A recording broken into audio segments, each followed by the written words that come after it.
बिस्मिल्लाहिर्रहमानिर्रहीम। हुकूमत पाकिस्तान का दावा है कि बजट में नए टैक्सेस नहीं लगाए गए, लेकिन महंगाई का तूफ़ान थमने का नाम नहीं ले रहा। कराची में आने वाला तूफ़ान ना आ सका, डिप्रेशन में तब्दील हो गया, अल्लाह का बड़ा शुक्र है, लेकिन महंगाई का तूफ़ान किसी सूरत थमने का नाम नहीं ले रहा। लोग परेशान हैं, लोग कह रहे हैं कि किस तरीके से ज़िंदगी गुजारी जाए। हुकूमत कहती है कि हमने नए टैक्सेस नहीं लगाए। IMF कहता है कि हुकूमत ने टैक्स में वो छूट दे दी है कि जिसके बाद मुआहदा होना मुमकिन नहीं है।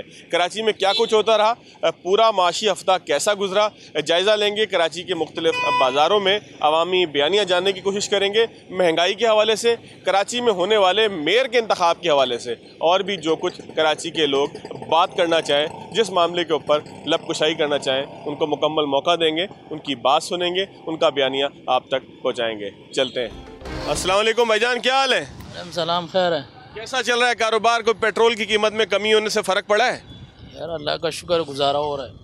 कितना गुजारा हो जाता है? पहले से ज़्यादा होता है, कम होता है? हालात कैसे लग रहे हैं? अच्छे लग रहे हैं, बहुत बुरे हालात लग रहे हैं? पहले से तो कम हो गया, कम मुनाफा कम हो गया, मुनाफा कम हो गया, कारोबार कम हो गया। अच्छा, जो सवारियाँ बैठती हैं रक्शे में, क्या बात करती हैं? महंगाई का बात कर रहा है। आपको भी कहती हैं किराया कम करो? जी जी, ये पुराना रक्शा है आपका, जो 4 स्ट्रोक रक्शे होते थे? ये पुराना है। तो ये रक्शा कितना खर्चा खा लेता है? ये इसका मुकाबला CNG रक्शे के मुकाबले में कम पैसे लगते हैं या उतने ही लगते हैं? ये तकरीबन 1400-1500 रुपये कहा जाता है। और CNG वाला कितना खाता है? CNG वाला इससे भी खाता है, ज़्यादा खाता है? वो इससे ज़्यादा खाता है। अच्छा, यानी कि ये रक्शा फ़ायदे में है? जी जी। ये कहाँ से आए थे? इटली से आए थे? कहाँ से आए थे? ये इटली से आया था। अच्छा, तो ये रक्शे अभी कितने रह गए होंगे कराची में? ये पता नहीं, 15-20 हज़ार रुपये, 15-20 हज़ार होंगे। अच्छा, अभी भी काफ़ी रक्शे। ये बताओ कि अभी कराची में मेयर का इलेक्शन हुआ था, तो आपको लगता है ठीक हो गया काम? ये पता नहीं। वैसे आप सियासत से में दिलचस्पी नहीं लेते, या सिर्फ इस मामले में आपने दिलचस्पी नहीं ली? रक्षा चलाते हैं हम, मुझे इस बात का पता नहीं है। अच्छा, किसी बात का पता नहीं, अपना रक्षा चलाते हैं। अस्सलाम वालेकुम भाई, क्या हाल है? वालेकुम सलाम। इलेक्शन हुए हैं कराची में अभी मेयर के, क्या कहोगे? बस हो जाएगा इंशाल्लाह ताला, ठीक काम हो जाएगा। महंगाई का क्या कहते हो, कोई कम हुई है या पहले से ज़्यादा बढ़ रही है? मसला ही नहीं है, जैसे बहुत महंगी है, बहुत महंगी है, मत पूछो। कितना खर्चा बढ़ गया आपके घर का? मेरा तो 400-500 कमाता हूँ, वो तो चले जाता है, सीधी सीधी बात है। पहले बचत हो जाती थी कोई? नहीं, बचत का तो नाम ही नहीं है, वो तो बढ़ता जा रहा है। अल्लाह मालिक के घर चलाने अल्लाह है। वैसे आप ठीक हो, सेहत ठीक है? शुक्र अल्हम्दुलिल्लाह। चलो, अल्लाह आपको खुश रखे जी। आगे की तरफ चलते हैं जी। अस्सलाम वालेकुम भाईजान, क्या हाल है? अल्लाह का शुक्र है अल्हम्दुलिल्लाह। कैसा चल रहा है काम? रक्शे में कमाई शमाई है नहीं है? कमाई ऐसे है कि मुल्क के हालात तो बिल्कुल बेकार हो गए। हमारे हुक्मरानों ने गधा बना दिया, गधे से भी बेहतर बना दिया हमें। क्यों गधा क्यों बना दिया? ज़्यादा काम करना पड़ रहा है? ज़्यादा नहीं करना पड़ा, पहले वाले वो जगह ना खर्चदाद बढ़ गए, इतना कमाई नहीं है दुनिया में। अच्छा, ये बताओ कि जो सवारियां बैठती हैं वो किस किस्म की बातें करती हैं? महंगाई के लिए परेशान होती हैं? जनाब, हम मांगते हैं अपना स्पेशल रक्शे का किराया, तो वो बोलते हैं भाई इतना है, भाई चलो भाई बैठे शाम तक, बस वो रोटी के पैसे ले जाते हैं हम। अच्छा, ना कोई कपड़ा खरीद सकते हैं, ना कोई डॉक्टर के पास जा सकते हैं हम, बाकी हमारे कोई सिर्फ रोटी में पूरे हैं बस।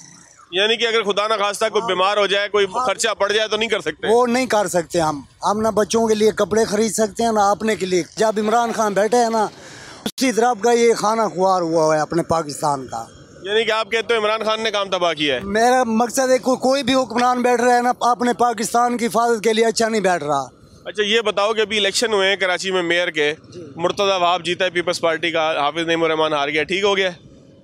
नहीं, हम ये नहीं कहते कि ठीक हुआ या गलत हुआ, हम ये कहते हैं मुसलमानी जो तरीका है वो पाकिस्तान को यानी कि सुलझाएं, जैसे यानी कि बराबर रखें आप भाई, यानी कि जैसे कारोबार चलते हैं, जैसे हालात यानी कि अच्छे पहले चल रहे थे ना, ऐसे चलाएं आप, ऐसे चलें, हालात बेहतर करें। क्या हाल है भाईजान आपके, ठीक हो? सलाम, अल्लाह पाक। क्या काम करते हो बड़े भाई? बस मजदूरी करते हैं जी। तो मजदूरी कैसे चल रही है? कोई हाल अहवाल ठीक है? बहुत मुश्किल है जी, बहुत मुश्किल से जो है ना हालात जो है ना कंट्रोल हो रहे हैं गरीब बंदे के लिए। और ये बजट आ गया है, उसके अलावा जो है ना ये चोर हमारे ऊपर जो मसल्लत किए हुए हैं, अल्लाह पाक जो है ना इनका बेड़ा गर्क फरमाए। अच्छा, ये बताओ कि बजट अभी आया है, उसके बाद महंगाई में इजाफा होगा, कमी होगी, कोई बजट को देखा है आपने गौर से? सर, बजट में आप ये देखें कि इन्होंने जो लेबर की जो सैलरी है वो 30,000 रुपये की है। जब मैं मज़दूर आदमी हूँ, मैंने अपना जो अंदाज़ा मैंने लगाया है, मेरा 47,000 में मेरा जो है ना मंथली, मेरे एक्सपेंडिचर मंथली 47,000 हैं, वो भी फुल जो है ना वो क्या कहते हैं गुंजाइश निकाल के ओवर एक्सपेंडिचर के अलावा ओवर एक्सपेंडिचर को रिजेक्ट। ये बताओ 47,000 में क्या क्या चीज़ें आती हैं? आपने जो अपना बजट बनाया घर का, आप कह रहे हो 47,000 में बना, उसमें क्या क्या आता है? 47,000 में ये देख लें जी आप, ऑयल और प्लस ये जो है आटा, ये आपको जो है ना ऑयल और आटा ये 12,000 रुपये का जो है ना लग रहा है। जिसके कितने लोगों की फैमिली की बात हो रही है? कम लोग जो होते हैं ये कितने कितने मुझे थोड़ा सा बताते जाना ताकि आपके बजट को लोग सुन भी लें। 5 से 6 अफराद हैं जिस घर में ना, उनके लिए जो है ना 12,000 रुपये ये जो है ना आटा और ऑयल जो है। बिजली का बिल शामिल है इसमें? नहीं बिजली नहीं, मैं सिर्फ इसका बता रहा हूँ, दोनों चीज़ों का। ग्रॉसरी बता रहे हैं, खाने पीने की चीज़ें बता रहे हैं। ग्रॉसरी सारी ये मकसद कंबाइंड अगर इस सबको करो ना, इनका एग्रीगेट जो है ना वो 47,000 बनता है एक गरीब बंदे के घर का। ठीक हो गया, इनको अभी फिक्र ही नहीं है। अच्छा, अभी इलेक्शन हुए हैं मेयर के, आप क्या समझते हो, ठीक हो गया कराची के लिए? कौन कहता है कि ठीक हो गया? ये ठीक हुआ है, उनकी सीटें उनको जो है ना वो अपना इलाक हुआ है, पीटीआई के साथ इलाक हुआ है, उसके बावजूद ये गुंडागर्दी का जो है ना वो इन्होंने मुजाहरा किया और जनाब उनको फिर रिजेक्ट कर दिया और ख़ुद अपना मेयर बिठा दिया। ये ऐसे हो सकता है? कौन बेवकूफ़ बंदा कहेगा कि ये जो है ना ठीक हुआ है? अस्सलाम वालेकुम चाचा, कैसे हैं आप? अल्लाह का शुक्र है, अल्हम्दुलिल्लाह। चाचा कैसा चल रहा है काम रक्षे का? सवारियाँ बैठ रही हैं, गुजारा हो रहा है? सवारी बेचे हम बहुत परेशान ज़िंदगी बसर कर रहे हैं। पेट्रोल इतना महंगा है और ये कम कर नहीं रहे हैं, रोज़गार है नहीं। हम लोग जो है ना इतनी महंगाई किस किस को बोले, क्या क्या बोले, फरियाद किसको सुनाए? लोग ये कहते हैं रक्षा वाले भी किराया बढ़ा देते हैं, हमें कौन सा जो है वो कोई फ़ायदा होता है? नुकसान फ़ायदा तो रक्षा वाले को होता है। इधर पेट्रोल 10 रुपये बढ़ता है, 20 रुपये बढ़ाए, तो ऐसा है क्या? ये बस आवाम है, ये नुमाइंदे आप कह रहे हो, आपकी तरफ से सुन रहा हूँ। वैसे हम तो वही ले रहे हैं जो पुराना मॉडल है, ऐसे मतलब जो पेट्रोल पहले था इस तरीके से हम ले रहे हैं। ये तो एक बदनामी करने वाली बात है। आवाम रिक्शे वाले कमा रहे हैं, ये वो रिक्शे वाले। मैं तो सिर्फ आपसे पूछ रहा हूँ कि ये जो लोग ये सोच रहे हैं वो ठीक सोच रहे हैं, गलत सोच रहे हैं? बिल्कुल गलत सोच रहे हैं। हम जो रोज़ कमाते हैं रोज़ खाते हैं, कभी कभी ऐसा भी होता है दाल रोटी, कभी कभी दही से भी रोटी खाते हैं, ऐसा भी वक्त आ गया है। अच्छा, ये आपकी बचत कम हो गई है पहले के मुकाबले में, ये हमेशा ज़िंदगी ऐसी थी? ऐसा नहीं था, ऐसे पहले अभी जो पेट्रोल महंगा है इसी वजह से जो है जो कमाते हैं आधे दिन तक हमें जो पेट्रोल में बर्बाद देते हैं हम लोग, फिर जो बचते हैं जाके फिर जाके बच्चों को परवरिश करते हैं हम लोग। कितनी बचत हो जाती है चाचा, अगर आप बताना चाहो? हम सुबह को 7:30 बजे निकलता हूँ, रात को जो है ना 10 बजे तक चलाता हूँ। जब बाहर कुछ करके मेहनत कर करके जो है ना 1200-1300 से ज़्यादा नहीं कमाते हम लोग। यानी कि बमुश्किल 30,000 रुपये साल महीने के कमा पा रहे हो आप? 20-25 हज़ार से ज़्यादा नहीं जाते, क्योंकि पेट्रोल जो कमाते हैं पेट्रोल में पैसे डाल देते हैं हम। जो कमाते हैं जी पेट्रोल पे लग जाता है। अस्सलाम वालेकुम भाई, क्या हाल है? सलाम, अल्हम्दुलिल्लाह ठीक, आप बताएं। क्या काम करते हो बड़े भाई? सर मैं इंजीनियर हूँ। तो कैसी चल रही है इंजीनियरिंग? मुल्क के अंदर भी इंजीनियरिंग हो रही है, आप भी इंजीनियर हो, किस चीज़ के इंजीनियर हो? मैं इलेक्ट्रॉनिक्स इंजीनियर हूँ, इंस्ट्रूमेंट एंड कंट्रोल्स का। तो कैसा चल रहा है काम? बड़े टैक्सेस लग जाते हैं, बाहर से सुना है ज़्यादा सामान आता है आपका, तो इलेक्ट्रॉनिक्स का इतना भी है कि LCs अभी बंद की हुई हैं और इंपोर्ट जो हम कर रहे हैं उसमें बहुत मुश्किलात है कि, लेकिन बस चल रहा है काम। अच्छा, अभी मेयर का इलेक्शन हुआ है कराची में, बहुत से लोग इस हवाले से बात कर रहे हैं, आपको क्या लगता है ठीक हो गया काम या बस कोई गड़बड़ हो गई है? यार इसके मुतालिक कहेंगे क्या, लेकिन मुझे लगता नहीं है कि फेयर हुआ।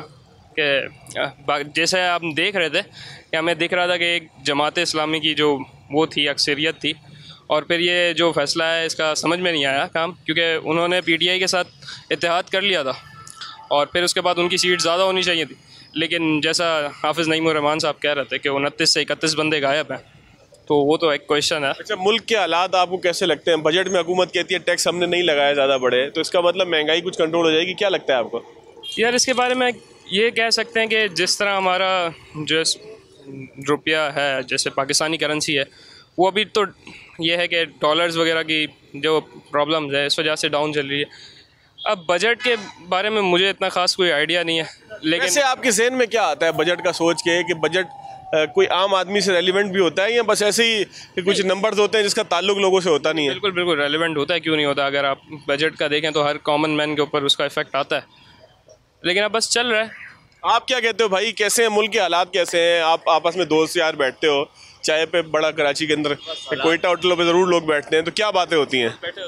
हालात तो भाई जो चल रहे हैं बहुत ख़राब ही चल रहे हैं। यहाँ पे जो चीज़ थी यही डिस्कशन चल रही होती है कि बहुत आगे चलेगा कैसे, क्योंकि ऐसे क्या नौजवानों का टॉक ऑफ टाउन क्या है? आप चाय के होटल पे बैठते हो या आपस में किसी जगह पे गली के कोने पे मोहल्ले में, या शॉपिंग के बाद जब आप बाइक पे जा रहे होगे, चलो खैर बाइक पे शोर बहुत है, अगर बस में जा रहे हो या कहीं मौका मिल जाए नौजवानों को आपस में बैठने का, क्या मौजू होता है? मौजूद होता है कि डिग्री कर ली उसके बाद जॉब कहाँ से मिलेगी? अभी जॉब ढूंढना सबसे पहला इंपॉर्टेंट हमारे पास ये होता है कि जॉब कब मिलेगी, कैसे मिलेगी, कितनी होगी, हमारे जो एक्सपेंस है हमारे वो इस इन्फ्लेशन को जो है कर पाएंगे बजट। यानी कि फ्यूचर के लिए सोच रहे होते हो आप लोग कि यार अभी फ्यूचर क्या होगा? पास्ट के बारे में थोड़ी सोचेंगे, जो गुजर गया अभी। हम सोचते हैं हमारे अम्मी अब्बू ने ज़िंदगी गुजार ली, आगे हमने गुजारनी, आगे मुल्क के हालात कैसे हैं। फ्यूचर के लिए कोई मायूसी है नौजवानों में, या नौजवान समझते हैं कि बस मेहनत करेंगे तो कुछ ना कुछ हासिल हो जाएगा? इस वक्त तो मायूसी चल रही है फ्यूचर के लिहाज से, क्योंकि मुझे नहीं लगता कि आगे पाकिस्तान, मेजोरिटी जो है पाकिस्तानी जो नौजवान है जो पढ़ी लिखी है वो तो जा रही है मुल्क छोड़कर, तो अक्सर का सारे मुल्क छोड़ के चले जाएंगे। हर बंदा ये कहेगा कि पासपोर्ट पे वीज़ा लगवा के निकल जाऊँ, तो मुल्क चलेगा कैसे, कौन चलाएगा? कभी मुल्क के लिए भी किसी ने सोचा है? कभी मुल्क चलाने वालों ने ये सोचा है? आगे के तो मुल्क चलाने वाले भी नहीं सोचते, लेकिन ये है कि हर बंदे की अपनी जिम्मेदारी नहीं है। आपको नहीं देंगे कॉमन मैन को उसकी जो जायज़ ज़रूरियात हैं वो पूरी नहीं होंगी, तो फिर क्या वो बोलेगा ना कि भाई मैं अपनी तो लाइफ तो ठीक गुजारूं। वो अपनी लाइफ ठीक गुजारने के चक्कर में कहता है कि भाई मैं अब बाहर जाऊंगा तो मेरी लाइफ पीसफुल होगी, मुझे जो आजकल ये स्ट्रीट क्राइम्स वगैरह हैं उनसे निजात मिलेगी कम से कम। कराची में आप देखें तो सही कि क्या हालात चल रहे हैं आजकल। तो फ़ोन लेके बाहर लेके जाने से डर लगता है उसको, पैसे लेके मैं तो अभी भी फ़ोन लेके साथ में नहीं आया, मैंने कहा चोरी हो जाए फिर। अगर आपको ऑनलाइन टैक्सी करवाने पड़ गई तो कैसे करवाओगे? बस वो ऑटो रिक्शा ही चल रहा होता है यहाँ पे। अभी आए कैसे हो आप ये बताओ? अभी अपना बाइक पे आए अपनी। कितना पेट्रोल लग जाता है? कहाँ के रहने वाले हो? हम तो आए बल्दिया टाउन से। बल्दिया टाउन का मतलब ये है कि बहुत ज़्यादा दूर भी नहीं है लेकिन बिल्कुल करीब भी नहीं। लीटर लग जाता है हमारा आना जाना। तो पेट्रोल का सबसे बड़ा एक्सपेंस क्या है एक नौजवान का? पेट्रोल ही है। पेट्रोल एक्सपेंस है सबसे बड़ा, क्योंकि वो तो एक तो जॉब अपने उस पर खर्चे पे करता है, उसने अपने पीछे घर पे जो है अपने घर के अखराजात भी देने होते हैं, और प्लस जो है अपनी एजुकेशन का एक्सपेंस अगर वो पढ़ रहा है तो वो भी खुद देगा। हर किसी के वालिदैन तो नहीं होते जो उनके एक्सपेंस बर्दाश्त करें यूनिवर्सिटी के या कॉलेजेस के, तो पेट्रोल पे ज़्यादा इफेक्ट पड़ता है इनका। कहीं पे भी जब आप घर से निकलते हो तो सबसे बड़ा मसला आपकी सोच ये होती है कि यार पेट्रोल के 100, 200, 300 रुपये कैसे पूरे करने हैं, कैसे करने हैं। पेट्रोल ज़्यादा, सबसे ज़्यादा इंपॉर्टेंट ही पेट्रोल ही हमारे पास ये चीज़ है। हम लोग देखते हैं कि भाई हाँ चलो 20 रुपये कम हो रहे हैं, 10 रुपये कम हो रहे हैं, तो हम लोग थोड़ा होते हैं कि चलो शुक्र है कम तो हुआ कुछ। चलें जी, नौजवानों का बयानिया क्या था वो भी आपके सामने बयान किया। एक ब्रेक लेंगे, ब्रेक के बाद जब दोबारा आएंगे तो इस भाई से बात करेंगे। ब्रेक के बाद खुशामदीद। कराची की कदीम आबादी जो है वो लियारी की है, और मेरा ख्याल है कि ये भाई लियारी का, लियारी के रहने वाले हो भाई? हाँ। तो क्या हाल है लियारी का? कोई काम शाम हो रहा है वहाँ पे? नहीं, काम तो हो रहा है, अल्लाह का शुक्र है। कौन काम कर रहा है सियासी तौर पे? पार्टी वाले। अभी मुर्तज़ा वहाब जीता है, आपको लगता है कि मुल्क में कोई फ़र्क पड़ेगा? पड़ेगा इंशाल्लाह, केयर होएगा, अल्लाह मालिक है, अल्लाह केयर करेगा। अच्छा, क्या काम करते हो? मैं तो रिक्शा चलाता हूँ। तो रक्शे के अंदर कोई बचत हो रही है नहीं हो रही? बचत तो यही पेट्रोल में सारे जा रहे हैं। कितनी बचत हो जाती है महीने की? नहीं, पेट्रोल कमाओ, पेट्रोल डालो, कमाओ, पेट्रोल डालो, कमाओ, पेट्रोल डालो, कमाओ, पंप में जाओ, पेट्रोल डालो। यानी कि बस एक दायरे के अंदर घूम रहे हो? हाँ, सवारी लेके जा फिर पेट्रोल डालो, सवारी लेके जा फिर पेट्रोल डालो। लियारी का नौजवान हुकूमत से क्या मुतालबा करता है? बस हुकूमत से यही मुतालबा करते हैं हम लोग, बोलते हैं सस्ता ही हो जाए, महंगाई नहीं हो भाई। और कोई मुतालबा नहीं है, सस्ताई हो जाए, ये लियारी के नौजवानों का हुकूमत से मुतालबा है। ज़रूर सुनना चाहिए, पाकिस्तान की कदीम तरीन बस्ती है ये। अस्सलाम वालेकुम अंकल, कैसे हैं आप? साहब बेटा बोलो क्या हुआ? कैसे हालात हैं अंकल? मुल्क के हालात पे कोई तबसरा करना चाहें? बुजुर्ग तो माशाल्लाह पिछली माजी को भी जानते हैं, फ्यूचर को भी देख रहे होते हैं। कि हालात सबको पता है, बाहर लोग डर से बोलना नहीं चाहते हैं। अच्छा वैसे खौफ किस चीज़ का है? क्या कोई क्या करेगा अगर आप बोलेंगे कोई तो क्या हो जाएगा? करेगा तो कुछ नहीं, इतने जो हर रोज़ाना जो हर चैनल में 4 बंदे बैठे बातें कर रहे हैं, क्या हो रहा है? कोई अमल हो रहा है? सिर्फ थ्योरी में, बातों में हर चीज़ चल रहा है। अच्छा ये मुझे बताएं अंकल, वैसे बात करनी चाहिए अगर आप मतलब किसी चीज़ की ख़राबी कोई देखें तो खामोश रहना चाहिए या बात करनी चाहिए? तो चाहिए, शरई हुकुम भी आप बोलें उसको गलत है तो मतलब प्रैक्टिकल तो हो ना किसी चीज़ का। यानी कि आप समझते हैं कि इतना ढीठ हो गया है सिस्टम के, अमल नहीं होता कोई? बिल्कुल, एक लड़की इतने ऊंचे पैजामा पहन के बैठी हुई, 4 टाई लगाए हुए कलर के बैठे हुए, हर चैनल में बहस हो रहा है, क्या हो रहा है? किसी का आउटपुट नज़र आया अब तक? शायद किसी जगह पे कोई फ़र्क भी पड़ता हो। 40 साल से तो वैसे आता देख रहा हूँ, यहाँ का कोई फ़ायदा नहीं। अच्छा अभी मेयर का इलेक्शन हुआ, बड़े उस पर इल्ज़ाम लग रहे हैं कि फेयर नहीं हुआ, आपको क्या लगता है? नहीं, सब जो हुआ होती है हमेशा, जब भी इलेक्शन हुआ है अगला बोलता है धांधली हुई है, ये तो बचपन से मैं देखता आ रहा हूँ। ठीक है ना, जो भी आया उसको एक्सेप्ट करें। बहुत पढ़ा लिखा, बहुत अच्छा लड़का है, वो बैरिस्टर है, मजाक नहीं है वो। हाँ, बहुत नाइस बंदा है। इधर सजील मेमन साहब भी माशाल्लाह सही, उन्होंने जो भी गुफ्तगू किया, कल दोनों के प्रेस कॉन्फ्रेंस मैंने सुने, सजील मेमन साहब का और भी 1-2 थे, मतलब प्रॉपर है। कुछ आप छोड़ दें सब चीज़, हज़ारों ज़बानें दूसरे ममालिक में, इंडिया में चले जाए 50 ज़बानें, मतलब आप मिल के एक चीज़ को करें, अपने मुल्क के लिए करें। दुनिया जान में आपकी बदनामी हो रही, क्या फ़ायदा? सच्चे दिल से, सच्ची नीयत से, मोहब्बत से करें, अल्लाह रास्ता खुद खोलता है। बिल्कुल ठीक है, आपने बिल्कुल ठीक बात की है। सच्ची इस्लामी तो चले ना, हम बिल्कुल आउट जा रहे हैं, कहाँ से मिलेगा। जब तक आउट जाएंगे कोई काम नहीं होगा जी। आगे चलते हैं, आउट कैसे नहीं जाएं ये भी लोगों से पूछते हैं। अस्सलाम वालेकुम भाईजान, कैसा चल रहा है कारोबार? शुक्र अल्हम्दुलिल्लाह सही है। कोई चश्मों की कीमत में इजाफा हो गया है या उतने के ही मिल रहे हैं 100 और 50 रुपए?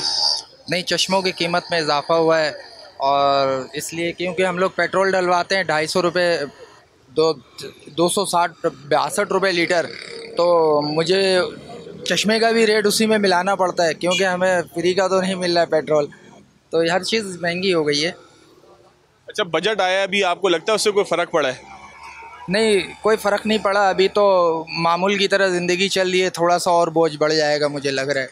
बोझ बढ़ता लग रहा है। अच्छा, इलेक्शन हुआ है कराची में मेयर का, लगता है कि ठीक हो गया गलत हो गया? जनाब, मेयर का इलेक्शन हुआ है, लेकिन उम्मीद कुछ नहीं रखें आप, क्योंकि ना आपने अपनी मदद आप जीना है। क्यों इतना मायूस क्यों है? दूसरों से, लोगों को मिलके एक दूसरे से नहीं जीना होता, अपनी मदद आप ही क्यों जीना है? देखें, कुछ ज़िम्मेदारों की जो है ज़िम्मेदारी होती है, उसको अगर अच्छी तरीके से लेकर चलें, हमें अच्छा रास्ता दें, तो फिर हमें सब मुश्किलों का सामना नहीं करना पड़ेगा। अच्छा, ईद का सीज़न शुरू हो गया है या नहीं हुआ अभी? ऐसा तो नहीं लग रहा, आप खुद देख लें, बिल्कुल सन्नाटा छाया हुआ है और कारोबार पे बहुत असर पड़ा है, काम वगैरह तो हो नहीं रहा, और तूफ़ान का भी सिलसिला चल रहा था, उस वजह से लोग और भी बाहर नहीं आ रहे थे। अस्सलाम वालेकुम भाईजान, क्या हाल है? अल्हम्दुलिल्लाह, आपका सर? कैसा चल रहा है कारोबार? बस कारोबार की पोजीशन तो बहुत डाउन चल रही है इस वक्त। ईद में हफ्ता डेढ़ हफ्ता रह गया है, लेकिन रश नजर नहीं आ रहा, क्या चक्कर है? कोई नहीं, सारा दिन ऐसे ही बैठे होते हैं, कोई काम की पोजीशन ही नहीं है वैसी। इस ईद पे ऐसा हमेशा ऐसे होता है या इस दफ़ा ज़्यादा हो गया? इस साल सिर्फ हुआ है ऐसा, वरना तो कभी ऐसा नहीं हुआ। मैं इस दौरान इन दिनों में तो बैठने का मौका ही नहीं मिलता था, अब तो सारा दिन मोबाइल यूज़ कर रहे हैं बैठ के। ये तूफ़ान की वजह से, ज़्यादा गर्मी की वजह से तो ऐसा नहीं हुआ? ऐसा कुछ भी नहीं है, बस महंगाई की वजह से लोग पीछे हो गए, कस्टमर पीछे हो गए। पहले जो लोग ज़्यादा क्वांटिटी में हमसे पीसेस लेके जाते थे, पेंट शर्ट लेके जाते थे, अब वो एक एक भी मुश्किल से ले रहे हैं। अच्छा, इलेक्शन वगैरह के हवाले से आप लोग बात करते हो आपस में, क्या बात होती है दुकानदारों की आपस में बैठ के? नहीं, हम इन चक्करों में नहीं है। वैसे दुकानदारों की आपस में क्या गुफ्तगू होती है? नो आइडिया, ज़्यादा किसी से कोई बात ही नहीं करता, कोई अपने काम से लगा हुआ होता है। मतलब दुकानदारों की आपस में कचहरी नहीं होती? नहीं नहीं। अमन अमान की सूरत हाल ठीक है शहर में? अल्हम्दुलिल्लाह सब ठीक ठाक। चलें जी, आगे चलते हैं जी, मजीद भी लोगों से बात करते हैं। अस्सलाम वालेकुम भाईजान, क्या हाल है? अल्लाह का शुक्र है भाई। कारोबार कैसा चल रहा है मेरे भाई? कारोबार का मत पूछो, कारोबार बहुत डाउन चल रहा है। अच्छा, ईद आने वाली है, कोई सीज़न नज़र नहीं आ रहा, कोई रश नज़र नहीं आ रहा, क्या वजह है? गर्मियाँ भी हैं, सीज़न भी आया हुआ है, लोगों को नए कपड़े भी लेने होते हैं, फिर भी रश नहीं है। डरी भी है भाई, आवाम को डरा देती है मीडिया पहले ही। क्या डराया हमने, ये बताएं। आवाम को बोलती है तूफान आ रहा, तूफान तो आया नहीं है, बारिशें आ रही हैं, बारिशें भी नहीं आई हैं, दोनों में से कोई भी काम नहीं हुआ। तो अल्लाह की मर्जी, और शुक्र नहीं हो गया कि शहर पे जुल्म नहीं हुआ? तो आपकी बात सही है, वो तो शुक्र हो गया, पर आवाम को जो डरा दिया तो आवाम तो घर से नहीं निकलेगी ना बाहर। अच्छा, आपको लगता है तूफान एक वजह है जो लोग नहीं निकल रहे हैं, या जो एक खौफ बन गया था? बारिशों की वजह है, हकीकत बातें डर बिठा दिया ना दिलों में सबके। हकीकत बात है, और ये बात दुरुस्त भी है। कराची के अंदर बारिश जो है वो शायद इस्लामाबाद या लाहौर के शहरियों की तरह हमारे लिए कोई खुशी की खबर नहीं लाती, बल्कि हम परेशान होते हैं कि गली मोहल्लों से पानी निकलेगा कैसे। क्या हाल है भाईजान, ठीक हो? अल्लाह का शुक्र, आप सुना? यार सीज़न नहीं लग रहा, खाली लग रही है मार्केट, क्या वजह है? कस्टमर ही नहीं है, दूसरा उसके बाद अपना कारोबार ही नहीं, किसी पूरा पाकिस्तान डाउन चल रहा है। अभी कैसा है कि पैसे होंगे तो कारोबार चलेगा ना, किसी और का कारोबार चलेगा तो हमारा कारोबार चलेगा। अच्छा, ये अभी कुछ लोग ये कह रहे थे कि तूफान की वजह से शायद लोगों डर गए। 3 दिन तक कुछ भी काम नहीं है, 2 पीस 3 पीस ऐसे काम चल रहा है, पूरी मार्केट सिलवे। अब इसमें ये कि खर्चा निकल रहा है, बस अल्लाह का शुक्र हो जाता है पूरा। अल्लाह का शुक्र है जी, हो जाता है। देखें जी, तूफ़ान का जितना माहौल बना था, अल्लाह का शुक्र है कि नहीं आया, लेकिन उसका नतीजा आप देख लें कि लोगों के कारोबार को नुकसान पहुँचा। बहरहाल सीज़न है ईद का, हफ्ता डेढ़ हफ्ता रह गया, उम्मीद है कि हालात बेहतर हो जाएंगे। कैसे हैं आप, ठीक हैं? अल्हम्दुलिल्लाह रब्बिल आलमीन। कैसे हालात हैं मार्केट के, कारोबार कैसा है? ना ठीक है, खड़े हैं वैसे हम। ठीक है, पाकिस्तान के कराची का हालात ठीक है। मुर्तज़ा वाब साहब आए हुए, कराची के मेयर हैं माशाल्लाह, उनको तोहफ़ा दिया है जरदारी साहब ने, क्योंकि उनकी अम्मा ने, फौजिया वाब साहिबा ने नारा लगाया था, एक जरदारी सब पे भारी। अस्सलाम वालेकुम भाईजान, क्या हाल है? वालेकुम अस्सलाम। ईद में हफ्ता डेढ़ हफ्ता रह गया है, दुकानें खाली हैं, चक्कर क्या है? ये हालात तो पिछले 6 साल से हैं भाई। 6 साल से हैं या बहुत तवील अरसे से ये किस्सा चले आ रहा था, ऐसा ऐसा कम हुआ है? 10 से 12 साल से किस्सा चला रहा है, मगर हमारी आवाम खामोश है, निकल ही नहीं रही बाहर। कौन जिम्मेदार है इसका? ये हमारी आवाम खुद जिम्मेदार है। मतलब लोग कहते हैं कि जितना बोझ पड़ता है वो उठाए जाओ। जब तक आवाम नहीं निकलेगी कुछ भी नहीं बदलेगा। कैसे बदलेगा? जब तक आवाम नहीं, अपने घरों से सबको निकलना पड़ेगा, तब सब कुछ बदलेगा, ऐसा कुछ नहीं बदलेगा। यानी कि सिस्टम के खिलाफ खड़ा होना पड़ेगा। जी बिल्कुल। अच्छा, वैसे कारोबार अभी शुरू क्यों नहीं हो सका? महंगाई वजह है, गर्मी वजह है, या तूफान वजह है? जिस आदमी की 30,000 रुपये की सैलरी है ना, वो अपने 2 बच्चों को नहीं पाल सकता 30,000 रुपये में। ये शहबाज शरीफ ये कहता है ना कि 30,000 रुपये लोगों की सैलरी कर दो, अपने उसको बोलो 30,000 रुपये में 2 बच्चे पाल के दिखा दे। कितना खर्चा होता है घर का? कम से कम 50,000 रुपये मजदूर की तनख्वाह होनी चाहिए, कम से कम। यानी कि इस वक्त 1-2 बच्चों को वाला घर, 2 बच्चे मियाँ बीवी, 50,000 रुपये की आमदनी होनी चाहिए इंसान की, मजदूर की कम से कम। उसके बगैर गुजारा नहीं हो रहा। नहीं, आप महंगाई देख लो ना, 220 रुपये किलो दूध है, ठीक है, 180 रुपये किलो आटा है, क्या कर रहे हो आप? यानी कि खाने पीने का सामान ही पूरा नहीं हो रहा। 50,000 कम से कम अगर मजदूरी होगी तो लोग ये कहते हैं कि शायद इतना रिलीफ मिल सके। मार्केट खाली पड़ी है, चक्कर क्या है? काम धंधे नहीं है, हालात टाइट है माशाल्लाह पूरे पाकिस्तान। ईद आने वाली है, इस ईद पे हमेशा ऐसे होता है, इस दफ़ा ज़्यादा है? इस साल पहली दफ़ा ऐसा है। तूफान वजह है, गर्मी वजह है, लोगों के पास पैसे नहीं है, महंगाई वजह है, क्या वजह है? महंगाई वजह है सबसे बड़ी। महंगाई सबसे बड़ी वजह है जी, जिसकी वजह से मार्केट जो है वो खाली नज़र आ रही है। अस्सलाम वालेकुम भाईजान, क्या हाल है? वालेकुम अस्सलाम। मार्केट खाली पड़ी है, चक्कर क्या है? महंगाई है, तूफान है, सैलाब है, बारिशें हैं, क्या वजह है? सिर्फ महंगाई की वजह। महंगाई इतनी हुई है, बंदा क्या खरीदे या खाए ये बताएं पहले आप। अच्छा, कितने में खर्चा चल जाता है एक आम घर का? अभी तो महंगाई के दौर पे देखा जाए तो 30, 35, 40। उसमें सिर्फ ग्रोसरी होगी या बिजली का बिल भी आ जाएगा? बिजली का बिल भी आएगा ना, लाजमी है। वो तो पहले खाना बाद में, पहले बिजली का बिल है। और बाकी जो खर्चे हैं पेट्रोल वगैरह वो भी कम करना पड़ेगा? जी बेशक, वो तो करना पड़ेगा। तो चलें जी आगे की तरफ चलते हैं। अस्सलाम वालेकुम भाईजान, क्या हाल है? वालेकुम अस्सलाम, ठीक ठाक। अच्छा भाईजान, मार्केट बिल्कुल ठंडी ठंडी लगी हुई है, ईद आने वाली है, क्या चक्कर है?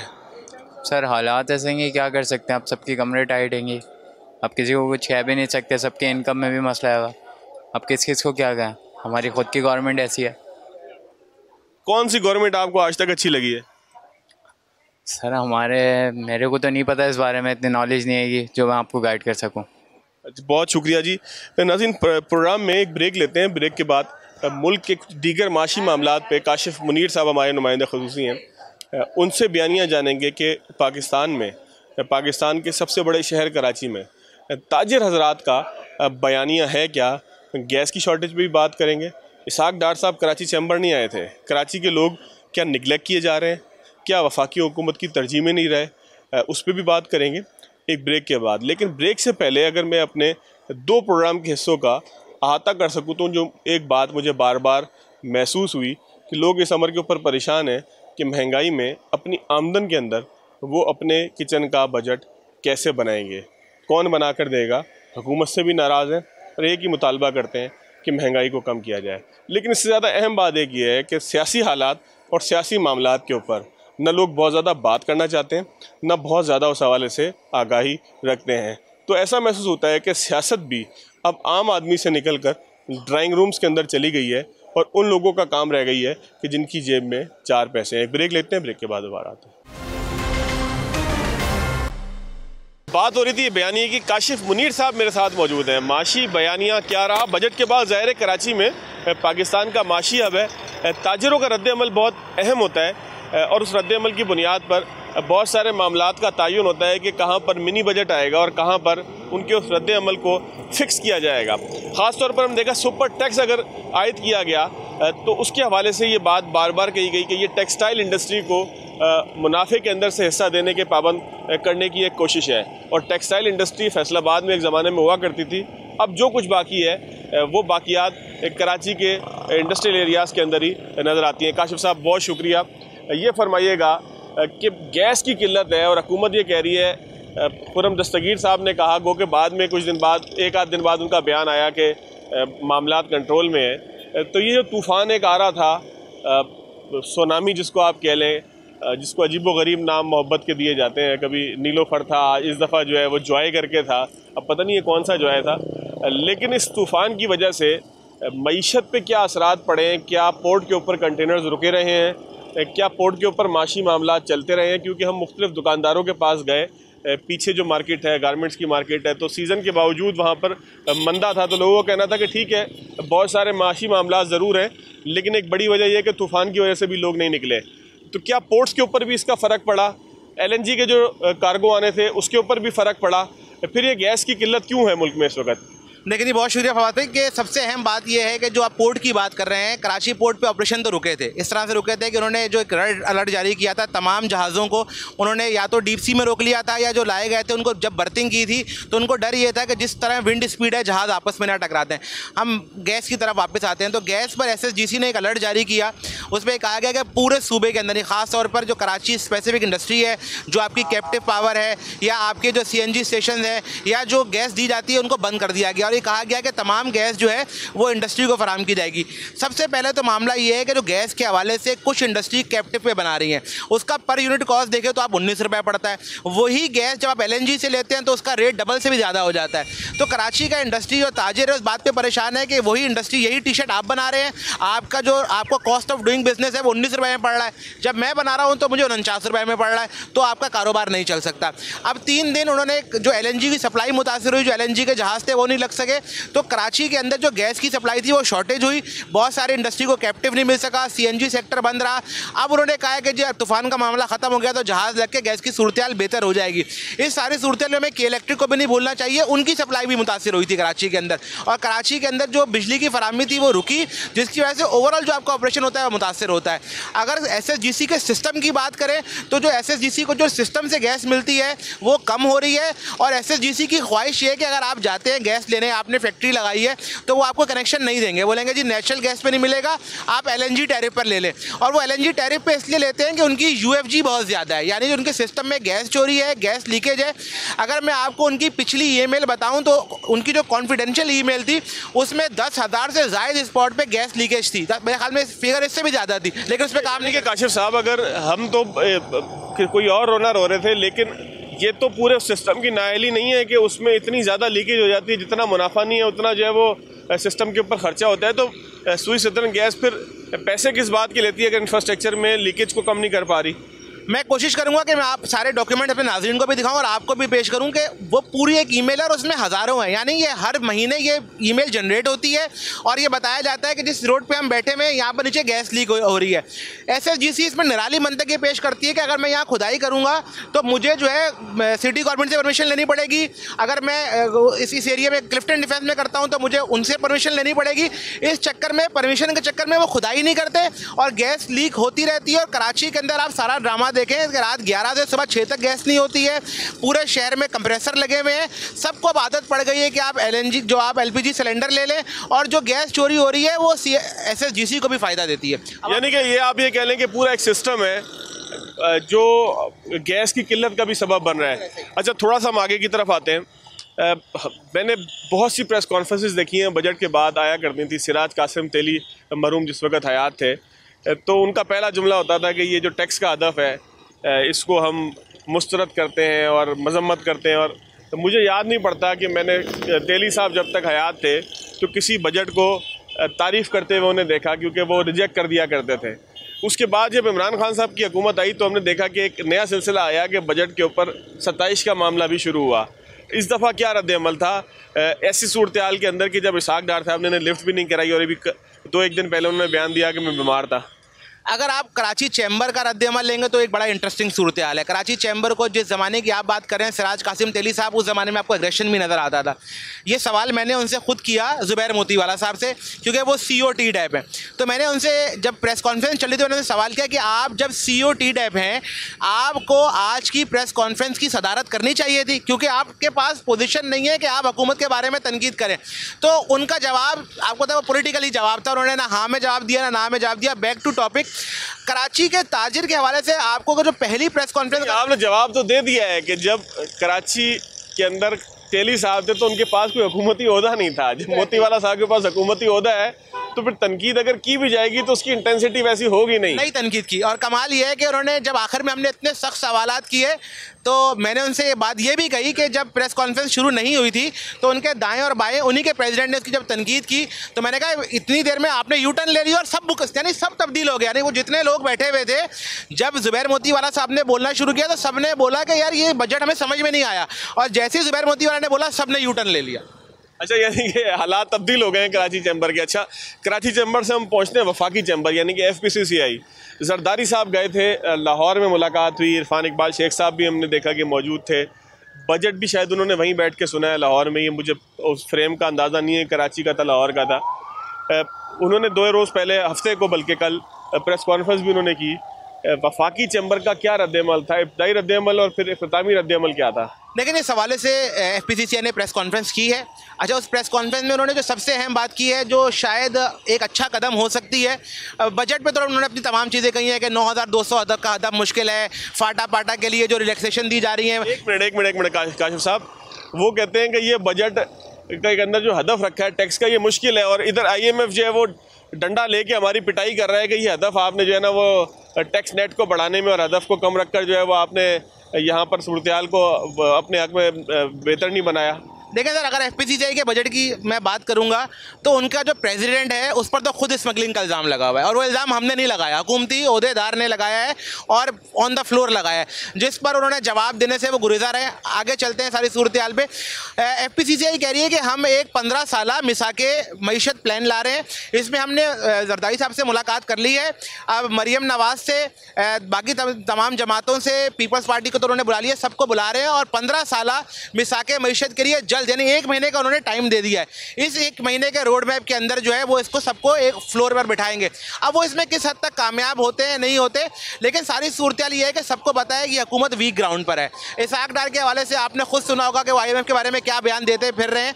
तो ये सूरत ऐसी नहीं है कि ये जवाब दें FPCCI कोशिश कर रही है कि सबको फ्लोर पर बिठाएं, लेकिन ऐसा होना मुमकिन नहीं। ये मुझे बताएं, आपको लगता नहीं है कि ये जो ताजर सियासत थी, चैम्बर्स की सियासत थी, ये भी अब अपने इख्तितामी मराइल की जानिब है, क्योंकि इसमें भी अब हुकूमत के हवाले से तनकीद का वो जिगरा रहा नहीं है, मफादात का मामला बहुत ज़्यादा हो गया है। जैसे मैंने आपसे पहले कहा, हम सबसे बड़ा मुल्क का चैम्बर कराची चैम्बर, अगर उनकी जो हुक्मरान जमात के जो चेयरमैन हैं या लीडर हैं वो ज़ुबैर मोती वाला हुकूमती ओहदेदार, FPCCI का प्रेसिडेंट जिस पे स्मगलिंग का इल्ज़ाम लगा है, वो कहाँ से बात करेंगे? तो जो आप बात कर रहे हैं वो कहीं ना कहीं उनके पीछे से डोरियाँ हिलती हैं, तो आगे से बोल नहीं पाते। यानी कि आप समझ लें कि चैम्बर्स के अंदर से सख्त रद्दअमल आने का जो मामला था वो किस्सा भी हुआ पुराना। अच्छा काशिफ साहब, इख्तिताम की तरफ हम जा रहे हैं। हफ्ता पूरा गुजर गया, पाकिस्तान के सबसे बड़े शहर में तिजारती खबरें आप ज़ाहिर है कि देते भी हैं, आवाम तक कवर भी करते हैं। क्या इस हफ्ते की बड़ी खबर थी तूफ़ान के अलावा? देखिए सर, सबसे जो बड़ी खबर हमें लगता है वो रशियन क्रूड का जहाज़ आना है। पाकिस्तान में जो एनर्जी के मसाइल हैं वो आपके सामने हैं। पाकिस्तान ने इस रशियन क्रूड की जो पेमेंट है वो युआन में की है, यानी हमारे जो ज़र मुबादला पे इतना ज़्यादा प्रेशर है, हमने जो $1 अरब हमें चाइना से जो हमने कर्जा दे के वापस लिया, उसके शादियाने बजाए ढोल बजाए कि हमें $1 अरब मिल गए। तो जो युआन में पेमेंट की है वो हमें लगता है गेम चेंजर होगी। पाकिस्तान जो है उसके ज़र मुबादला पर प्रेशर कम पड़ेगा, और पाकिस्तान मुस्तकबिल में अगर जो लाइट क्रूड रशिया से मंगाता है तो ना सिर्फ हमें सस्ता पड़ेगा, जो बड़ी तादाद में हमारा फर्नेस ऑयल निकलेगा हम उसको री एक्सपोर्ट कर सकते हैं। लेकिन एक काशिफ साहब बिल्कुल इख्तिताम है, लेकिन मेरे सवाल का ज़रूर जवाब दीजिएगा। रिफाइनरीज़ के पास कैपेबिलिटी है रशियन ऑयल को, जो उससे हम क्वालिटी ख़रीद रहे हैं, उसको रिफाइन करने की? देखें, जो आपके पास क्रूड आया, सबसे पहले तो आप ये समझ लें ये क्या है। इस क्रूड में सबसे ज़्यादा जो है ना तकरीबन 45 से 47% फर्नेस ऑयल है।